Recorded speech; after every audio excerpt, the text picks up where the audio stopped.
Did you know that the average family spends 49 minutes every single day arguing? That's almost a whole hour. Could you imagine that? I mean, some of you are probably thinking like, oh yeah, that sounds about right. But then there's others of you that are like, only an hour? It feels like more like 3 at my house. And that's just your family.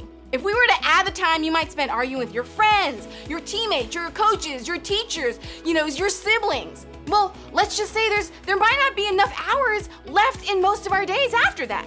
Arguments, fights, disagreements, misunderstandings, dramas, whatever you call them, they happen. Sometimes they're big and sometimes they're small. Sometimes you make up and sometimes you don't. The reason for the fight or the outcome after the disagreement may be different every single time. And I think there's one thing that most arguments have in common. Behind just about every disagreement you'll have in your life is this thought: I know better than you.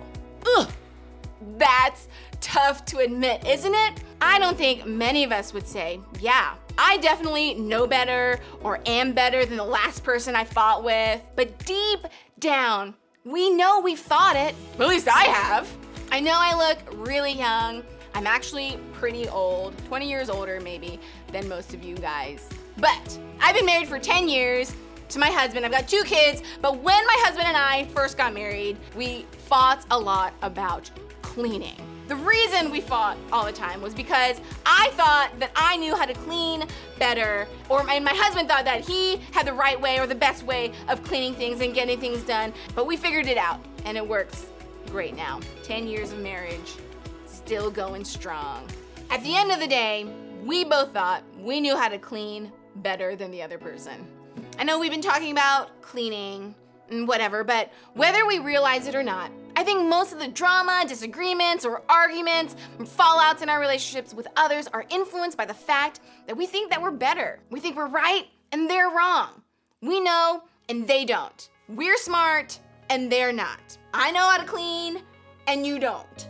We may never say this out loud, but we certainly think it. And eventually, those thoughts motivate our actions. They change the way we not only see ourselves, but also the people around us. We believe we know better, or do better, or are better.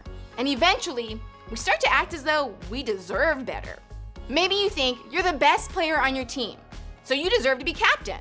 But when the other kid is named captain instead of you, you argue with your coach because you think you're better. Or maybe you think you're the best musician in your school band or orchestra, and you deserve to be first chair. When someone else is given that spot, well, that's when you get mad. Maybe you think you're a better friend than another girl in your friend group, so you deserve more of your friend's attention.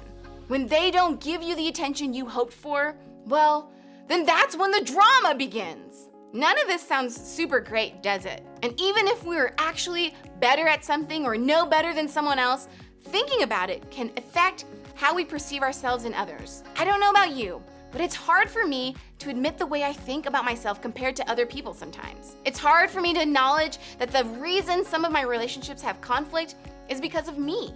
It's because of the way I see myself as better than another person in the equation. But I think it's an important truth for all of us to realize about ourselves.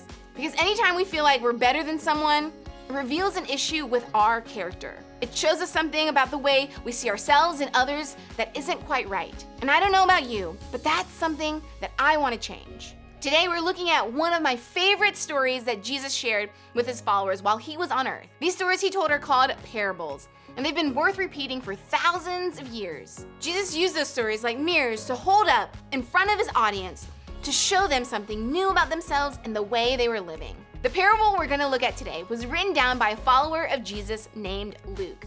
When Jesus shared this particular parable, he was at a dinner party held by a really respected man in the community. And before they started eating, the guests carefully chose where they were going to sit. Here's what's important to know about that. In the culture at this time, choosing a seat at the table was a really big deal. The closer you sat to the host at the party, the more status you had. So if these people got a seat next to this really respected man that was throwing this party, it showed everyone else that they were better, cooler, and much more important than the other guests. Their seat determined their status. Now, knowing this to be true in their culture Jesus wanted to explain that he valued something different. So, he shared this parable with the dinner guests around the table. When someone invites you to a wedding feast, do not take the place of honor, for a person more distinguished than you may have been invited. If so, the host who invited both of you will come and say to you, "Give this person your seat." Then, humiliated, you will have to take the least important place. But when you are invited, take the lowest place, so that when your host comes, he will say to you, "Friend, move up to a better place." Then you will be honored in the presence of all the other guests. For all those who exalt themselves will be humbled, and those who humble themselves will be exalted. Okay, let's break down what Jesus was saying here. Imagine you've been invited to the biggest, coolest, awesomest party ever hosted by, Noah Centineo. I would definitely want to be at that party, but you've got two options. You can either sit right next to the host, or you can choose to sit farthest away from the host at the end of the table. Now, if you choose the best seat, you're basically telling to everyone at the party that you deserve that spot because I'm the best person in the whole wide world. But if you sit in this spot, you might run the risk of being embarrassed because the host might ask you to move because someone who is more deserving of this spot might be present at this party. But if you decide to choose at the end of the table, farthest away from the host, you'll eventually be honored by the host and the guests and everyone else around you because you've shown humility. Humility means that you put others before yourself, that you're thinking of other people before you're thinking of yourself. A humble attitude will motivate humble actions. Having humility in your heart will change the way how you treat and react to other people. Why was Jesus teaching about humility? Because it's the way his kingdom works. Jesus himself showed us that. When he came to earth, he was perfect. He literally was the best. But did he walk around proclaiming that to everyone? Did he take the top spot everywhere he went? No. Jesus spent his time serving others, loving others, and treating others as though they were better than him. In many ways, it was like he chose to sit at the other end of the table. And that's what he calls us to do in our lives. Even if we are in fact right or we do know best, we should follow Jesus' example and show humility. Humility helps us see the value in other people. It helps remind our hearts that the person we're serving is loved by God and important to him. It helps us see people like God sees them. Humility helps us live like the citizens of God's kingdom that we are. Putting others first changes us and our relationships for the better. Now, if you're anything like me, your tendency would probably be to do what the people at the dinner party did. Move yourself to the head of the table. It's easier to see ourselves as better.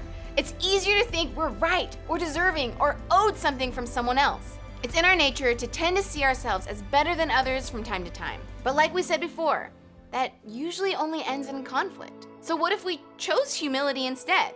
What if instead of, thinking we deserve the top spot on the team, we congratulated the person who got it over us? What if instead of believing that we are the most important friend in our friend group, that we went out of our way to make sure everyone felt included and valued? What if instead of ignoring that new kid at school, we went out of our way to say hello? What if instead of waiting for our parents to tell us to do our chores, we finished them ahead of time? I, for one, think there would be a lot less drama and conflict in our lives if we did. That's what humility looks like in action. Putting others first changes us and our relationships for the better. This week, I want you to think of just one way you can practice humility. Maybe it's choosing to apologize first. Maybe it's celebrating someone who gets something great in their lives. Maybe something you wanted or thought you deserved. Maybe it's admitting you're wrong in a fight or giving the other person the chance to explain themselves before jumping to conclusions. Maybe it's simply inviting someone into your group or going out of your way to do something kind. Whatever it is, find one way to put someone ahead of yourself this week. Then watch how it makes your relationship and your heart better. You got this.